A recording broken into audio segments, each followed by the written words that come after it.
अब नेक्स्ट हमारे पास question number 3 है, find the value of x, x की वैल्यू फाइंड करनी है इन द फॉलोइंग क्वेश्चंस। लेकिन ये 3 क्वेश्चन है, आगे और भी इसके पार्ट्स हैं। इसमें ये जो एक्स की मैंने ना ये वाला, इस एक्स की वैल्यू हमने क्या करनी है, फाइंड करनी है। अब हम कैसे फाइंड करेंगे, सबसे पहले जो पार्ट 1 है इसको हम सॉल्व करते हैं। सबसे पहले हमने ये करना है कि इधर से लॉग खत्म करना है। अब लॉग खत्म करने के लिए हमने देखा है कि जब हम इस वैल्यू को इसके साथ चेंज कर लेते हैं तो फिर ये लॉग ऑटोमेटिकली खत्म हो जाता है।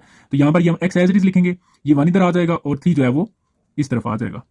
इस तरह ये लॉग खत्म हो जाएगा। अब हमने क्या करना है नेक्स्ट, देखिए एक्स की पावर 1 का तो कोई मीनिंग नहीं है, एक्स की वैल्यू 3 हमारे पास आ चुकी है। लेकिन हम जो मेथड फॉलो करना है ना उसके अकॉर्डिंग देखें तो यहाँ पर अगर पावर 1 है तो 3 की पावर भी हमारे पास कुछ भी नहीं है तो वो भी 1 होगी। तो इस तरह पावर सेम हो जाए तो फिर बेस को आपस में कंपेयर कर लिया जाता है।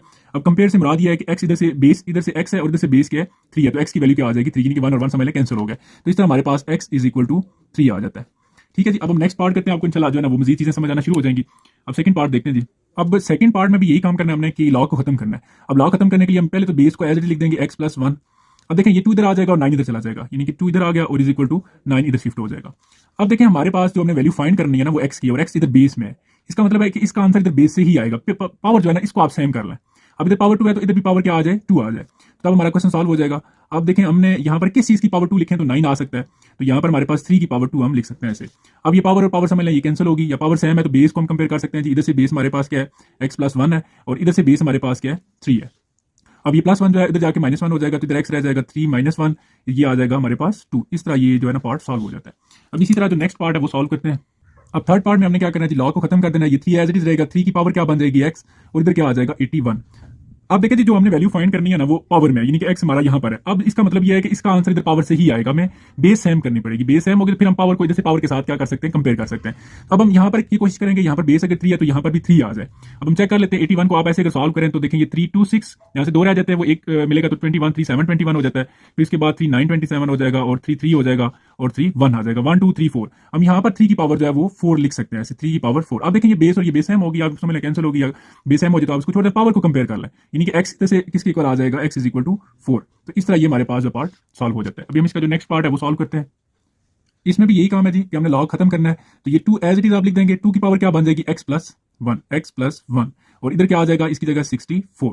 अब अगेन देखें जो हमने चीज जिसकी वैल्यू हमने फाइंड करनी है ना वो यहाँ पर पावर में है। इसका मतलब ये है कि हमारा पावर से इधर से पावर के साथ जो है ना वो मेन कंसर्न है, तो बेस सेम होनी चाहिए, यानी कि 2 की पावर कोई ऐसी आ जाए ताकि ये 2 और ये भी 2 बन जाए और पावर को फिर हम पावर से कंपेयर कर सकें। तो अब यहाँ पर हमने 2 की पावर कुछ लिखनी है, तो हम देख लेते हैं जी ऐसे 64 को, ये देखें 2 3 6 2 2 4, फिर 2 1 2 यहाँ से एक रह जाता है वो 12 बन जाएगा, 2 6 12। इस तरह आप सॉल्व करते जाएंगे, 2 8 16 2 4 8 2 2 4 एंड 2 1 1 2 3 4 5 और 6, यानी कि हम इसको 2 की पावर 6 जो है वो लिख सकते हैं। तो यहाँ पर 2 की पावर x प्लस 1 आ जाएगा और इधर 2 की पावर क्या आ जाएगी 6। अब ये देखें बेस सेम होगी, जब बेस सेम हो जाए तो पावर को पावर से कंपेयर कर लिया जाता है, यानी कि x प्लस 1 पावर है और उधर से पावर जो है वो 6 है। अब ये प्लस 1 दूसरी साइड पर जाकर क्या हो जाएगा जी -1, और इस तरह 6 -1 हमारे पास 5 जो है वो फाइनल इसका आंसर आ जाएगा। उम्मीद है कि आपको समझ आ रही होगी। अभी हम नेक्स्ट इसका जो पार्ट है जी वो सॉल्व करते हैं। अब नेक्स्ट में लॉग खत्म करना है, तो ये 2 की पावर इधर ये 4 बन जाएगी और ये इधर आ जाएगा x। ठीक है, अब ये ऑटोमेटिकली 2 की पावर हमने जस्ट देखनी है और हमारा x का आंसर आ जाएगा। 2 की पावर 4 से मुराद क्या होती है, ऐसे आपने 2 को मल्टीप्लाई करना है 4 टाइम, तो ये आ जाएगा जी 2 2 4 4 2 8 4 8 2 16 हमारे पास जो है ना वो इसका फाइनल आंसर। अब नेक्स्ट जो इसका पार्ट 6 है जी, यहाँ पर हम 2 लिखेंगे और 2 की पावर ये क्या बन जाएगी इधर की 3, और 3 की जगह आ जाएगा हमारे पास x स्क्वायर माइनस 1।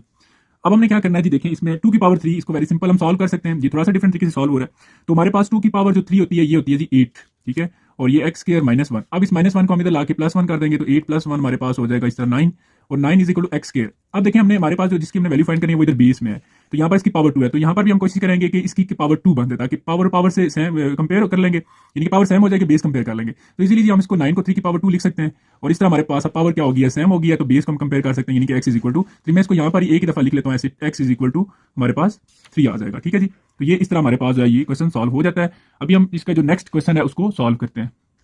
अब नेक्स्ट क्वेश्चन नंबर 4 है, फाइंड द अननोन्स। ठीक है, अब अननोन से क्या मुराद होती है मैं आपको बताता हूँ अभी। अपीयर इन द क्वेश्चन 2, यानी कि क्वेश्चन 2 में जो अननोन है वो हमने फाइंड करना है। ठीक है, अब आप ये स्क्रीन के ऊपर देख रहे हैं क्वेश्चन नंबर 2, इसमें जो तीसरा पार्ट है पहले को देखें, इसमें कोई अननोन नहीं। अब अननोन क्या होगा, अननोन जो है वो ए से लेकर जी तक कोई ना कोई लेटर होगा। ठीक है, अब जैसे पार्ट 1 और 2 में देखें इसमें कोई ऐसा अननोन नहीं है, 3 में आप देखें तो एक्स मौजूद है।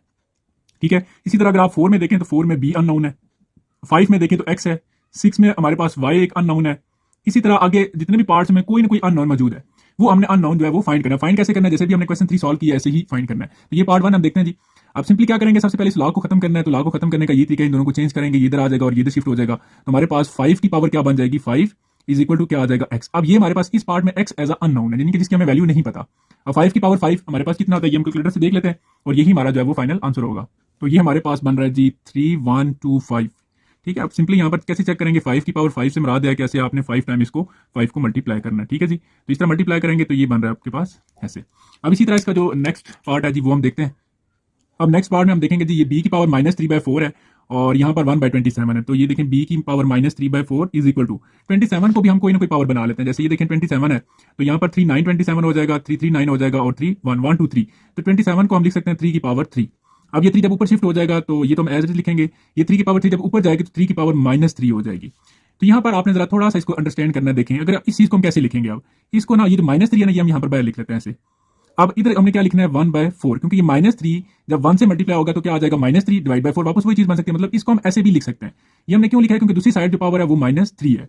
अब ये -3 यानी कि बेस जो है वो देखें सेम पावर सेम हो गई है, तो बेस को कंपेयर किया जा सकता है। ठीक है, तो हमारे पास बेस क्या बन रही है, b की पावर 1/4 इज इक्वल टू क्या आ जाएगा 3।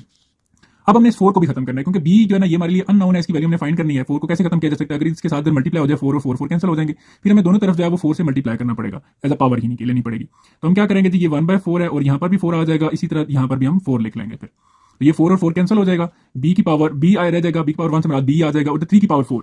ठीक है, ये हम कैलकुलेटर से चेक कर लेंगे। 3 की पावर 4 से मुराद मैं आपको ऑलरेडी बता चुका हूँ, इसको आपने ऐसे मल्टीप्लाई करना है 4 टाइम। ठीक है जी, तो ये अगर हम कैलकुलेटर से इसको देख लेंगे तो ये तकरीबन 81 जो है ना वो बन रहा है। तो ये बी का जो है ना फाइनल आंसर आ जाता है। अभी इसका हम जो नेक्स्ट पार्ट है जी वो सॉल्व करते हैं। अच्छा जी, इसमें अगर आप देखें तो ये जो पार्ट है इसमें हम 125 को ना 5 की पावर 3 लिख सकते हैं। ठीक है, 5 की पावर 3, इसी तरह 25 को हम लिख सकते हैं 5 की पावर 2। अब इसे होगा क्या, ये 3 और 3 कैंसिल हो जाएंगे, ये 5 की पावर हमारे पास ये एज एक्स आ जाएगी और इधर से 5 की पावर क्या आ जाएगी 2। अब ये देखें बेस सेम हो गई है तो पावर को कंपेयर किया जा सकता है। तो it's mean x is equal to हमारे पास क्या आ जाएगा 2, क्योंकि इस क्वेश्चन में जो अननोन था वो x था और x की वैल्यू हमारे पास क्या आ चुकी है जी 2। अब इसका हम जो नेक्स्ट पार्ट है वो सॉल्व करते हैं। अब नेक्स्ट पार्ट देखें, लॉग खत्म करना है तो ये 10 एज इट इज आ जाएगा और 10 की पावर क्या बन जाएगी y और ये इधर शिफ्ट हो जाएगा 10 की पावर 12। अब ऑटोमेटिकली इस क्वेश्चन में क्या हुआ है कि देखिए इधर भी बेस 10 है, इधर भी बेस 10, बेस सेम हो गई है। तो आप पावर को कंपेयर कर सकते हैं, यानी कि y इज इक्वल टू आप क्या लिख लेंगे 12। तो यहाँ से ये क्वेश्चन ऑटोमेटिकली सॉल्व हो जाता है। अभी नेक्स्ट चीज का पार्ट है वो देखते हैं। अब इस पार्ट में हमने क्या करना है कि देखें जी यहाँ पर 4 है, एक ट्रिक है, ये ट्रिक ये है कि यहाँ पर हम कोशिश करेंगे किसी की पावर 4 आ जाए ताकि ये 4 और 4 कैंसिल हो जाए और इस तरह हमारा क्वेश्चन जो है वो सॉल्व होना स्टार्ट हो जाएगा। तो हम कैसे पता चलेगा कि ये किसकी पावर क्या है, ऐसे आप इसके फैक्टर्स वगैरह बना के चेक कर सकते हैं डिफरेंट। तो मैं आपको एक ट्रिक बता रहा हूँ कि ये 4 की पावर 4 बन रही है। ठीक है, तो कैलकुलेटर पे देख सकते हैं। पहले अगर आप देखें कि 2 की पावर 4 करके देख लें, फिर 3 की पावर 4 करके देख लें, फिर 4 की पावर 4 करके देख लें, तो आपको पता चल जाएगा कि ये 256 आ जाता है। तो ये 4 की पावर अगर हम 4 लिख लें तो ये बन जाता है जी, इस तरह भी आप चेक कर सकते हैं। और इसी तरह फिर आप देखेंगे कि ये 4 की पावर जो है वो 3 जो होती है वो 64 आता है। ठीक है जी, इस तरह आप चेक कर सकते हैं। लाइक ये हमारे पास अगर 4 है, 4 जो है ना वो 624 आ जाएगा। इस तरह फिर 1 रह जाएगा, 16 बन जाएगा, 4 4 16। फिर इसी तरह अगेन आप चेक करें, ये 4 1 4 2 रह जाएगा, 24 4 6 24 और अगेन 4 4 16 और 4 1 1 2 3 4। तो इस तरह ये आ सकता है। ठीक है जी, उसके बाद देखें ये 4 और 4 हमारे पास कैंसिल हो जाएगा। यहाँ पर 4 की पावर क्या आ जाएगी x और ये जो 4 की पावर 3 है ये जब ऊपर जाएगी तो 4 की पावर क्या आ जाएगी -3। अब ये देखें बेस सेम होगी, इधर भी बेस 4 है, इधर भी 4 है, तो यहाँ पर हम पावर को कंपेयर कर सकते हैं। So it's mean x is equal to हमारे पास -3 जो है वो यहाँ पर आ सकता है। अब इसका जो नेक्स्ट पार्ट है वो हम सॉल्व करते हैं। इस पार्ट में क्या करना है जी, लॉग को खत्म करना है सबसे पहले। तो ये तो वेरी सिंपल है कि 3 आ जाएगा और 3 की पावर ये क्या बन जाएगी 2 और 2 की जगह ये वैल्यू आ जाएगी x³ + 1। पहले तो इसको हम सॉल्व करते हैं। 3 की पावर 2 का मतलब होता है जी 9 और x³ + 1। ठीक है, ये +1 हमारे पास इधर आके क्या हो जाएगा जी -1 और इस तरह x की पावर 3 रह जाएगी और 9 - 1 ये हमारे पास आ जाएगा 8 और x की पावर 3। अब देखिए ये अननोन है जो हमने फाइंड करना है x, तो यहाँ पर इसकी पावर जो है ना वो 3 है, तो यहाँ पर भी हम कोशिश करते हैं किसी चीज की पावर जो है वो 3 बन जाए। तो ये वेरी सिंपल है, आप यहाँ पर चेक कर सकते हैं 2 4 8 2 2 4 एंड 2 1 1 2 3। 2 की पावर 3 जो है ना आप इसको लिख सकते हैं। ठीक है, लेकिन छोटी छोटी चीजें होती हैं, ये आपको आप माइंड में भी याद आ जाएगा कि 8 जो है वो 2 की पावर 3 होती है। अब ये 3 और 3 देखें पावर सेम हो गया है, तो x इज इक्वल टू हमारे पास किसके आ जाएगा, हम डायरेक्टली इसको लिख लेते हैं x इज इक्वल टू 2। तो ये हमारे पास इस तरह जो है वो सॉल्व हो जाता है। अब इसका जो इसमें लॉग खत्म हो जाएगा, देखें जी, और लॉग खत्म होगा तो ये 5, ये पावर इसकी 1 आ जाएगी और 1 की जगह ये वैल्यू आ जाएगी। फिर अब हमने क्या करना है, 5 की पावर 1 का मतलब 5 ही होगा और ये 2x - 3 आ जाएगा। अब ये जो -3 है ये इधर आके +3 हो जाएगा, 5 + 3 इज इक्वल टू 2x और 5 + 3 हमारे पास 8 आ जाएगा। और फिर हमने क्या करना है, x की वैल्यू फाइंड करनी है, तो ये जो 2 इसके साथ मल्टीप्लाई हो रहा है इधर आके 8 से डिवाइड हो जाएगा इस तरह, और x जब 2 डिवाइड होगा तो हम डिवाइड करेंगे तो ये हमारे पास